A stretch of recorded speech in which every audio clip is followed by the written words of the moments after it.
If something should happen to you, do you have a plan for your parrots? How long do they really live? And what should your plan be? Hey guys, I'm Kaylin, the author of The Parrot Bliss Bond. I have over 20 species of parrots. I adore my parrots. They are, of course, my bliss. And someone had asked about a contingency plan, you know, having plans about what you're going to do. So let's talk about it. If you're just hanging out, thanks for being here.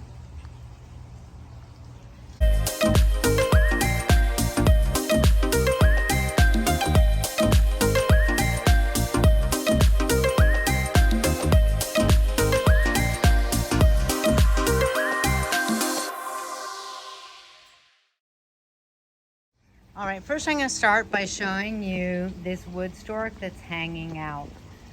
It's, I believe, not legal to feed them bread, so we never would, but can't figure out why he's hanging out. Now, if you look carefully, he bent his knees, and there's his foot, so they're like flamingos. They bend backwards from us. So cool. I don't have to worry about what's going to happen to him if something should happen to me. But with these guys, more so. I've got those guys and the Indian ringnecks. What should your plan be? What is the deal? Now, while I'm talking, I'm going to point out that the male on the right is being very cautious and aware of the female, the lighter one on the left. He's violet, she's the pallid blue. Because in the world of Indian ringnecks, the females aren't always nice. The males are. So, all right. So what should your plan be should something happen to you? That is Tico, my orange-winged Amazon. And basically, first off, you know, they say that parrots live like 100 years, but, you know, humans live 120. And if you kind of feel like, no, you don't know very many humans that live 120, I'm going to tell you, yeah, I don't know a lot of parrots that live to 100 either. My point is, that is how long they can live, and I'm going to live less time if my golden conure, who left Tico and came on my shoulder and is bugging me, I'm not going to live as long as if she pecks me to death. What are you doing?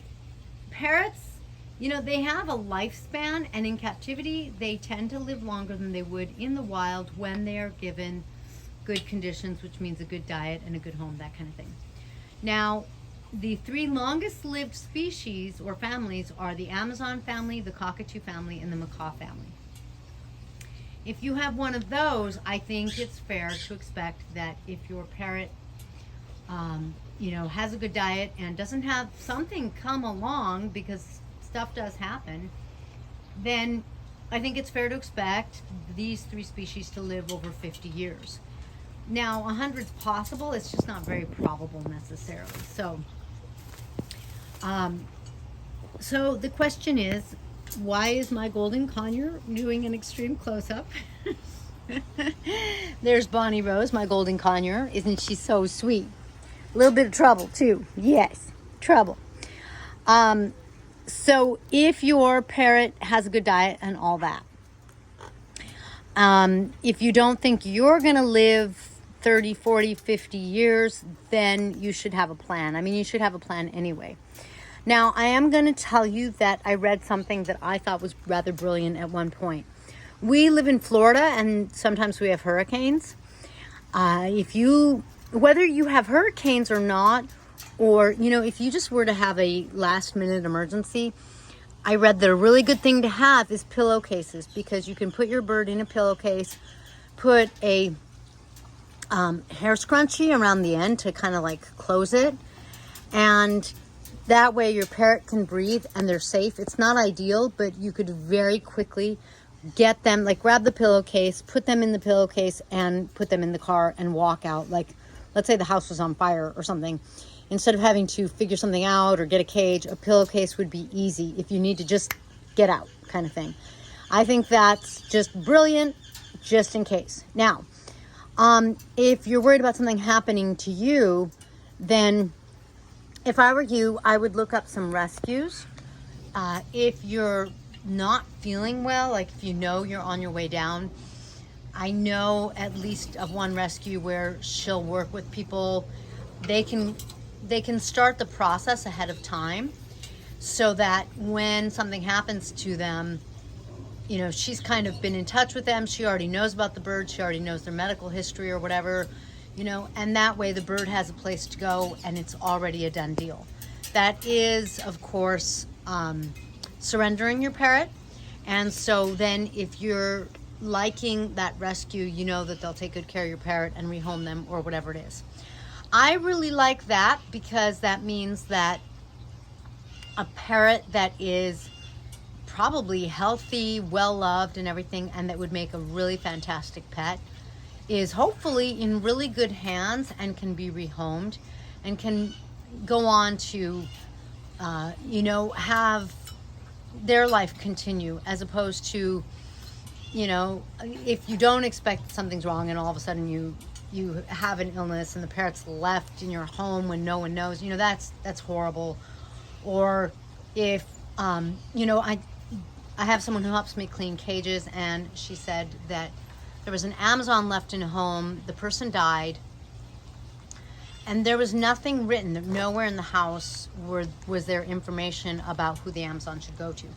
So I would say a couple of things. Number one, try to have something written. You can have it notarized if you want, but I don't think you need to. As long as you have something written, and it's somewhere that's kind of easy to find should something happen to you, so that people know where your parrots are supposed to go. If you already have some sort of arrangement, you know, I think that's just wise.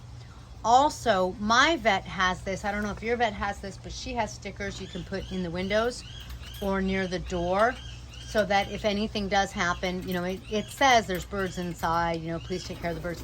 So like, let's say the house gets broken into or there's a fire, first responders would know to look for the parrots, that kind of thing, your bird. So there are some ideas for you. No matter what, you know, one of the hard things is I feel like life is unexpected. I feel like you're gonna have a hard time really making a plan. Ha, Bon Bon.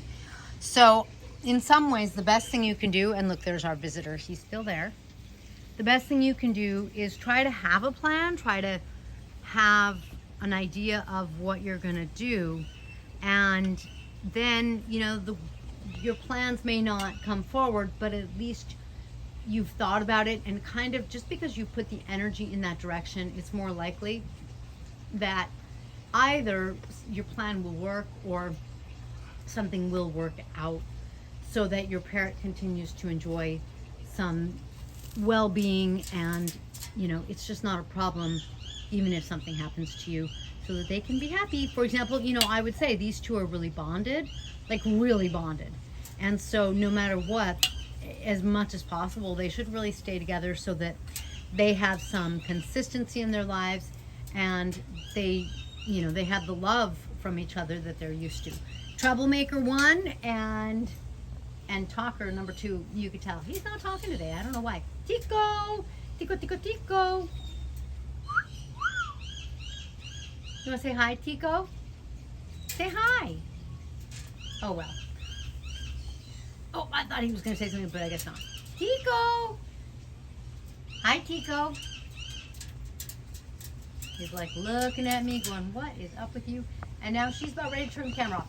Thank you for joining me in this blissful video. I hope that gives you some good ideas. I really like the pillowcase idea myself. Because, you know, having a blissful bond also means loving your bird and wanting to make sure that they're taken care of no matter what. Please be sure to comment below, and I'll catch you in the next feathered video.